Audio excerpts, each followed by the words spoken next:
Okay, thank you very much for the introduction, and thank you very much for inviting me to give this talk at lunchtime. We're going to get some butterflies in your stomach, instead of looking what's going on in the stomach of the insects. If I get the first, do I need to do something for the first slide? Yeah. So I'm going to talk to you on eating insects on the menu. Well, that's quite a challenge in France, of course, because this is the country of the gastronomie. So we're talking about nouvelle cuisine here. But basically, we're talking about food security. And we hear a lot in the news on the human population growing, and we need to feed the human population. Food security, one of the Sustainable Development Goals. And that's basically the topic for today. When we're looking at food security, then we'll see that there's about 1 billion people on this planet that do not have enough to eat. And that's especially in sub-Saharan Africa, but not only there. And then there's about 0.7 billion people that have way too much to eat, and they eat way too much. Both of them have severe health problems. But in addition to this 1.7 billion, there's 2 billion people that also have a problem. They do have enough calories to eat, but they do not have the right composition. And they especially lack proteins, especially animal proteins, that contain amino acids that you can't get sufficiently from eating plants. So 3.7 million people that do not have the right composition in their meals. That's about half of the human population. Now, you might say, well, what we need to do in order to raise the calories, simply produce more. But we as humanity face many more problems, many more challenges, you could say. A couple of years ago in Paris, the climate warming conference was here. And so what happens if climate changes? Well, there are scenarios being calculated. What happens if nothing changes in the way we produce food under climate change? Well, all the red areas on the map, that's where food production will decline, and the green areas is where it's increasing. So large parts of the world will not be able to produce more food when we're doing what we're doing today. We can't simply continue the way we're doing producing food at the moment. We need new alternatives. Moreover, the foods that we produce, and here I take the example of grains being produced, is used to feed us. But it's not only used to feed us, it's also used to feed our livestock. And a third use is that it's used to feed our holy cows. And the proportions in which grains that we produce are being used are 53% is being eaten by us, 40% is being eaten by our livestock, and 7% is eaten by our cars. The last one is in terms of circular economy, and we need to reduce the dependence on oil, so why not use grains? Well, that's of course a strange thing to do, to use food to run our cars.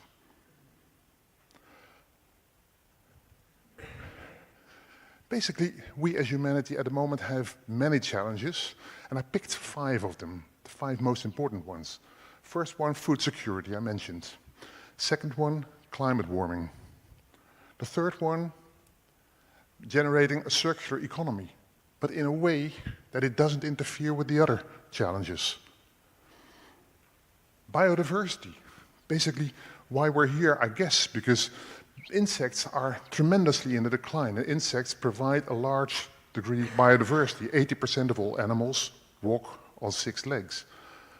If we produce more food, if we increase arable land, that's going at the expense of nature, at the expense of biodiversity.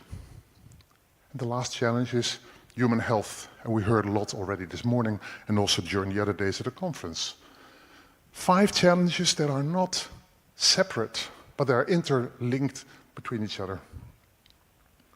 Now, if you have these kind of challenges, then in Dutch, we say that you are searching for a sheep with 5 legs, a solution that's quite rare. But we all know that sheep with 5 legs are not really very viable. You would rather have a sheep with 4 legs. But I think we have a better solution, and that's animals with 6 legs. And they can provide solutions to quite some, or at least contribute to solutions to some of these challenges. And that's what I would like to focus on, especially in terms of food, but it's linked to the other challenges. So we're talking about food security. Food for the growing human population. And basically, that's a meaty issue, as was said in Nature 2 years ago. A lot revolves about animal proteins, and especially the meat that we produce for consumption. This is a map showing the amount of meat that we consume around the world. In Europe, it's about 80 kilograms per person per year. In the United States, it's about 120. Australia, it's about 120.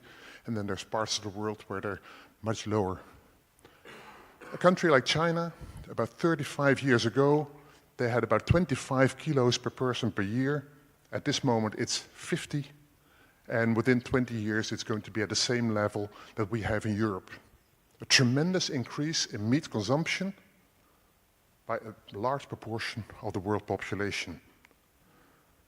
We're eating tremendous amounts of meat, and I'm pretty sure that if I had asked you how much meat we eat per year, no one would have thought that in Europe we would eat 80 kilograms per year. I've done these talks also in the United States, and I asked them, no one could believe there was 120 kilograms per year. We're eating tremendous amounts of meat, and to produce this meat, we need a lot of land and a lot of resources. This is calculations of the FAO of what we do to feed livestock that we're going to eat afterwards. At this, well, a couple of years ago, 40% of all the grains that we produced was fed to the livestock. And FAO predicts that that's going to be 50% of an increasing amount in 2050. FAO predicts that we need about a 70% increase in feed for our livestock in order to produce meat if the projections that are there are going to be met. That means that that's a tremendous increase in food production. And not to feed ourselves, but to feed our livestock. Some part of what we feed to our livestock comes from the oceans. Fishmeal. But the oceans are getting emptier, a biodiversity crisis there as well. Fishmeal prices increase, and fishmeal reduces in amounts. Another challenge. What do? Are we going to produce more animal proteins to feed to our animals in other ways, or do we do a very different thing? Well, we could say, well, we'll rely on soy. Here you see what China is doing in terms of importing soy from South America. China has decided that it's not going to produce extra soy for the increased livestock production because soy requires a lot of water. And China already has a water problem, so they decided to import soy from South America. And that's where we see that the plantations of soybeans are increasing tremendously in order to meet with this. A very sharp rise in the import of soy in China to feed their pigs and chicken. So if we look at our agricultural land, then if you see these kind of pictures in books, then you might say, well, plenty of food for us. But all the agricultural land is only used for a small proportion to feed us and a large proportion to feed our livestock. That's about a 70-30 distribution. 70% of all our agricultural land is being used to produce meat. Not because the cows and the pigs and the chicken are walking on all that land, but because we need that land to produce the feed for the animals. And so we have a land issue here. And why is that? Well, that's basically because cows are the most inefficient animals to be used as food. In order to produce 1 kilogram of cow, you need 10 kilograms of feed. And usually we eat about 40% of a cow, and that means that per kilogram of beef, you need 25 kilograms of feed. In France, it might be a bit more efficient because you eat more of a cow than many others do, but still, it's rather inefficient. 25 kilograms of feed for 1 kilogram of meat. With insects, you can do much better. For locusts or crickets, it's about 2.2 kilograms of feed for 1 kilogram of locust meat. And locusts, you can eat about 80 or 90% of it. About 10 times more efficient in converting feed into meat. So there, a large gain is possible. So, our human population is growing rapidly, no news. But what is concerning is that with the rapidly growing population, we need more food than the increase in human population. The FAO calculated back in 2010 that we need about 50 to 70% extra food, not because only we're growing in number, but we're getting more wealthier, and when you get more wealthy, you start eating more meat, and meat requires much more resources than when you eat vegetables. So in order to meet with this, we need drastic changes. We're going to meet an animal protein crisis, and that's especially because of land availability due to the 70-30 distribution. And so land availability is the most important issue. Increasing land in order to meet with more production, to meet with mitigation, to meet with climate change limitations, will create more biodiversity problems. More biodiversity problems will create new problems that we're facing. We need something creative, and that's with insects. 8 years ago, I was asked to write an article for the Wall Street Journal, and initially I thought, well, that's a joke. I didn't expect that they would be interested at that stage in writing an article on the new meat, but they seriously were, and well, they also allowed us to put this kind of cartoon in there of a cricket being divided just as you do with a cow. Insects basically are already eaten on the planet by many people. About 2 billion people eat insects on a regular basis, and we know from the literature about 2,100 species already being eaten. There's a lot of beetles, caterpillars, but a whole different diversity of insects being eaten. On the picture you see a nice plate of caterpillars that I had in Vietnam a couple of years ago. And I can tell you from my own experience, it's really good food, really. If this restaurant would be around the corner, I would skip lunch here, but I would go there. They're really delicious. And the people that are eating insects already eat them because they are delicious. They are, at this moment, collecting them from nature. Well, that's not going to be the future. We'll need to rear them, just like we rear cows or pigs or chicken. There's many arguments why eating insects is good. For one thing, they're a good source of nutrition. Insects are very efficient in converting feed into biomass, and they're overall sustainable, and I'll illustrate it with the next few slides. Protein content varies between species, but overall, very good protein content. Fats, a tremendous range again, usually more polyunsaturated fatty acids, so the right fats for our diet. And they're high in contents of micronutrients like iron, zinc, magnesium. Here you see the protein contents of a range of insect groups compared to beef, eggs, milk, and soybeans. As you can see, pretty good. There's no reason not to eat insects because of protein contents. If you look at global warming potential, the proportion of CO2 units produced per kilogram of product, so per kilogram of beef, pork, chicken, or mealworms, then mealworms are much, much better. much lower greenhouse gas emission per kilogram of product. And look at the beef. The red bars are the highest values in the literature. The blue bars are the lowest values in the literature.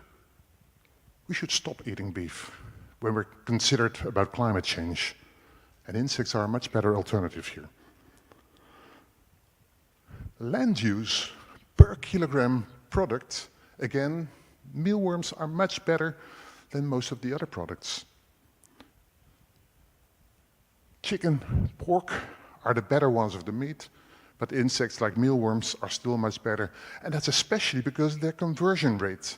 They need much less feed per kilogram of product. So from an environmental perspective, eating insects is much better than eating our conventional meats. Eating insects has many advantages. The first thing then is the quality. For the quality, there's no reason whatsoever not to do this. Second is our health. When we produce insects, of course insects have diseases as well, but they don't have diseases that can easily be transmitted to us through food. Through malaria, mosquitoes transmit malaria, but the malaria mosquito that contains the malaria parasite, if I would eat it, I would not get malaria because it needs to get into my blood. Chicken diseases, swine fever, these kind of things, insects are so different from us that there's lower chances of transmitting diseases from them to us. So a second benefit. The third one is the feed-to-meat conversion ratio, tremendously better than for the regular meats. And the last one is greenhouse gas emissions. So this is 4 points pour les insectes. But there's a fifth advantage, and that is if we produce regular food, like tomatoes, what we do is we harvest the tomatoes and the rest of the plant is waste. But we could give that to insects, and in this way produce animal proteins, and this way get a full meal. And that's the big advantage. We can rear insects on food sources that we're not eating ourselves. And so insects do not need to compete with us for feed, like the cows or the cars. And so altogether, insects have a much smaller footprint, ecological footprint, than our regular meat does. And so all reasons to switch diets from certainly cows to insects.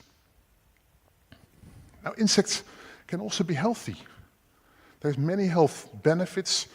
Most of them we still didn't explore yet, but I'll show you a few slides on this research that we're doing in Wageningen, but only very short because of time reasons.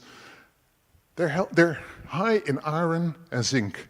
And here on the left you see iron problems in the world, anemia, tremendous in many parts of the tropics, but also in the developed world. Zinc on the right-hand side, also deficiencies in large parts of the world, especially in the tropics. Insects are high in iron and zinc.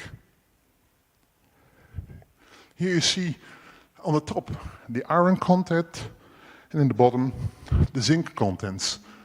The two right ones are for insects, house crickets and migratory locusts, and a mealworm, the third one, and the left three is for regular meat. Similar or higher levels of these micronutrients. What we're doing at the moment is to see whether crickets that are high in iron or zinc, whether this iron or zinc is also bioavailable to us. So as an entomologist, we team up with nutritional scientists doing experiments on human subjects to see what the availability is of iron and zinc. And so we're doing experiments where we label crickets with iron or unlabeled iron, and we're looking at the uptake of the iron into the bloodstream in an elaborate setup. First now in Wageningen with students at the university, international students. Afterwards we're going to Malawi to do the same thing with African children, to see whether this can also be an additional benefit to mitigate iron or zinc problems. So that's where an entomologist can get. And so here we're really talking about interdisciplinary research that we have heard of quite a bit in these days. So let's get back. 2 billion people eat insects already. And here I'm in front of you trying to tell that insects are so good.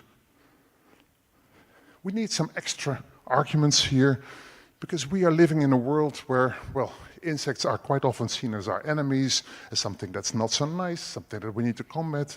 Fortunately, we know that this is different, and that we have many, many friends among the insects. And then people ask me, so why would we eat them? Well, love goes through the stomach, as we say in Dutch. And if you really dare to eat them, maybe then you really engage with them. When they're eaten as a delicacy. Just like we eat crevette or snails or lobster. They're delicacies. And we have simply forgotten about them. And we should learn from those people that do eat them as a delicacy and not consider them as being behind, but being ahead of us. And so, why we do not eat insects yet is a matter of perception. We need to appreciate insects much more than we do or did in the last decades. And that's why a conference like this is also a real good occasion. So we need to change our attitude. We need to get used to the idea of having insects on our plate. And we need to do a lot of research and also education. Research, I listed here some aspects of research that is needed, and it's not an elaborate list. It's some of the aspects that were involved in Wageningen in order to set an agenda for making this research going. This kind of research is already done for regular meat and is still continuing. There's large amounts of money going into research on how to produce cows, how to produce pigs, how to produce chicken, and what to do with it. We need to go from production to insect health. We need to have healthy insects, food quality, economics, consumer behavior, products, design, food designers, and developing a whole value chain. There's a whole new world to come, and research needs to be interdisciplinary or transdisciplinary to do this with stakeholders. And in this way, we can change our food production systems from production systems where we have large amounts of waste towards making it really circular. To do so, one of the things we've done is to write a cookbook. I think I'm one of the few scientists who also wrote a cookbook. I have a volume with me here. The recipes are not mine, that wouldn't be good. The background information is by me. First in Dutch, and then in English. We have engaged with many people. The book is in the kitchen of our king and queen. And it has a range of diagrams, information, background information, interviews with people. Recipes. Recipes where you will see the insects, recipes where you will not see the insects, and all the insects are available in the Netherlands or in other countries in Europe now, at least through the internet. And it goes from an entree until the dessert and anything in between. We've had a chance to also discuss the book when it was still in the Dutch version with Kofi Annan, the former Secretary General of the United Nations. And we had a very interesting conversation with him on the topic. And one of the things that he said during the interview was, well, if we need to feed the world by 2050, we need indeed to radically change things.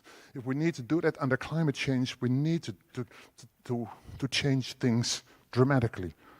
But he also said, well, in order to do that, we need to educate. And that's also what a book like this is for, to really make people used to this. And so the interview with him is in the English version of the book, with also top chefs like the chef of Noma, a restaurant that was selected the best restaurant in the world 4 times.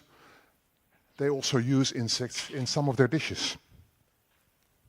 Now, we do a lot of publicity and a lot of engaging of the audience in the Netherlands.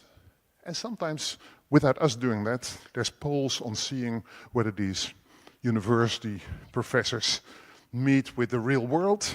And so there's web polls on, would you really eat insects? Well, in 2006, there was this web poll, would you eat insects? And 30% said, yes, maybe. Some people told me, so that's not going to happen. I said, well, 30% saying yes, maybe, is quite good. I'm the kind of guy that likes to see the glass half full instead of half empty. Later, in 2013, a different program did a similar survey, and lo and behold, these are not country-wide analyses, but still good enough to show that there's something happening here. And so, by telling people why you would need to do something, they can also make educated changes. There's also an organization, the International Platform for Insects as Food and Feed. And Antoine Hubert, who will talk after me, is the chair of that organization, representing industry. And here you see a map from their website on where the industry in Europe is that is engaging in these activities. This is not simply starting, this is already at massive scale. There's large numbers of companies now really starting, and some of them really getting major investments. And so there's entrepreneurs that really go into this to produce food in large scales, and production volumes are rising rapidly. And so this is all rearing insects, not collecting in nature, rearing insects like we produce food also in other ways. And then there's innovative entrepreneurs to produce it as feed for animals. I didn't talk much on that yet, but there's a lot of things going on there as well. Massive production sites where large amounts of insects are being reared. And then there's the food design industry. A range of companies that make all kinds of products out of this. And, well, that's ranging from things where you won't see it, things where you do see it, energy bars, chips, flour to make bread of, burgers, almost anything. A rich new diversity and new grounds to develop things here. And here you see the top chocolatier of the Netherlands showing what he can do with insects.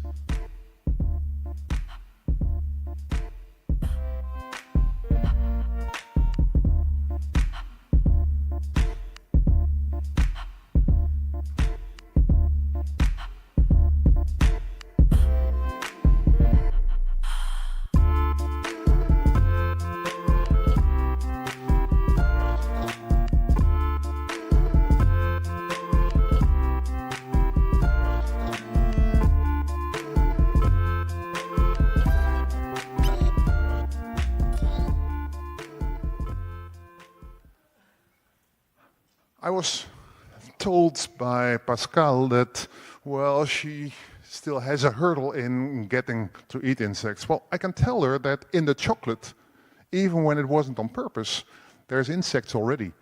And in any processed food that we are eating, there are insects already. Because if you want to buy tomato sauce, then, well, it could be produced without any insects, but that's going to be very, very expensive tomato sauce, because then every tomato has been checked whether there's an insect in there or not. There's regulations, and under these regulations we'll need to stay when we produce it as food. With chocolate, the same thing. Anything that's being produced already contains insects. That's where calculations came that you and I already eat something like 500 grams of insects per year. So it's not a real big step to really do something and change our diet. We do it already and it didn't harm us. Let's go and do it. And then the newspaper in 2029 might say, well, why did we not yet eat insects in 2019? How could we then not have thought of this good alternative? That's where I would like to stop. Thank you.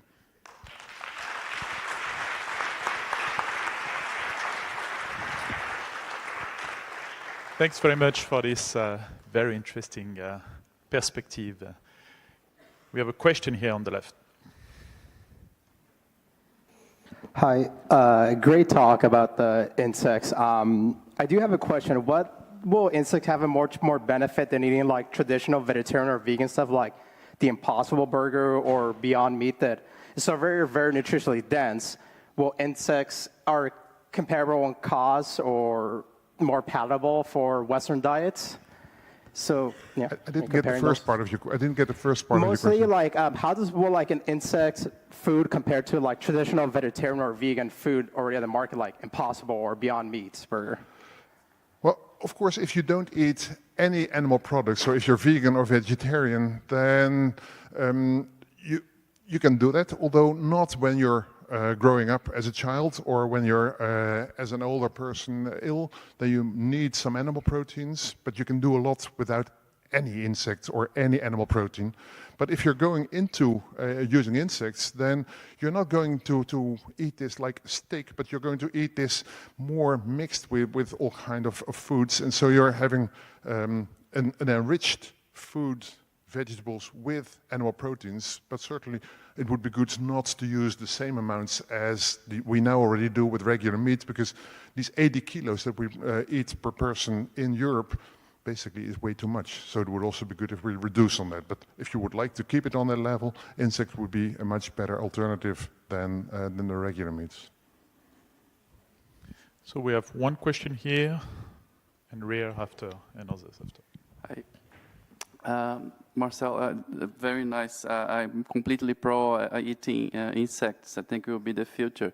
I just want to make a comment when you said about transmission of diseases, human diseases. Like there were several cases in Brazil that people ate açaí and there were insects and got infected with trypanosomes. Of course, they have to be careful about like cooking and like temperature and everything. So it's just I'm not saying I'm against, just a comment. I'm very glad that you mentioned this. Of course, you need to cook insects just as you do with other meats. So because they can have parasites, and those can be transmitted to us as well. I quite often get the question: so why do we need to eat them uncooked? And I said, well, I never told you that it should be eaten uncooked. That's why I wrote the cookbook. But so it's good that you mentioned that, because I didn't do that. Just treat it as regular meat, cook it and preserve it in the same ways. The production of insects as food or feed in Europe now meets with European legislation that's just as strict as producing for other livestock, so macro livestock instead of this mini livestock. We have a question up here. Yeah, so domestication of our livestock occurred about 10,000 years ago. And do we know human societies which domesticated insects? Or do they always collect them from the wild? Until to date, every insect that was eaten was collected from the wild, apart from crickets being produced already for some decades in Thailand, where you have about 20,000 farms, household farms that produce insects for local markets. But most of the insects so far have been collected in the wild, and that's definitely not the way that we can go if we want to produce insects on a large scale as an alternative to regular meat. But so how do you explain that, humans have not domesticated insects before? Most likely because those people that eat insects, they collect a lot from the wild, also in terms of plants and other things. And so they rely on nature much more than we do. We have become quite disconnected. And so in Europe, North America, Russia, meat has been the dominant way of producing animal proteins. And we've never thought of doing this. And so so far there has been no need for producing insects. If you live in the Sahel region, when there's a locust plague, that's bad news. But at least there's some good news to it. There's animals that you can eat, and that's what people do. And so they collect them. So they collect them just like we used to collect mushrooms and go into the forests and collect mushrooms, as long as you know which mushrooms you need to have because they're safe, then you can do that. So there has been apparently no need yet to do this.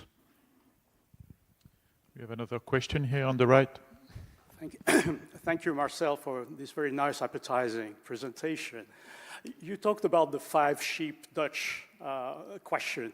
Then you presented this 6-leg solution. Do you anticipate we'll go to the 8-leg solution by eating large amount of spiders in the future? They do in Malaysia, I believe.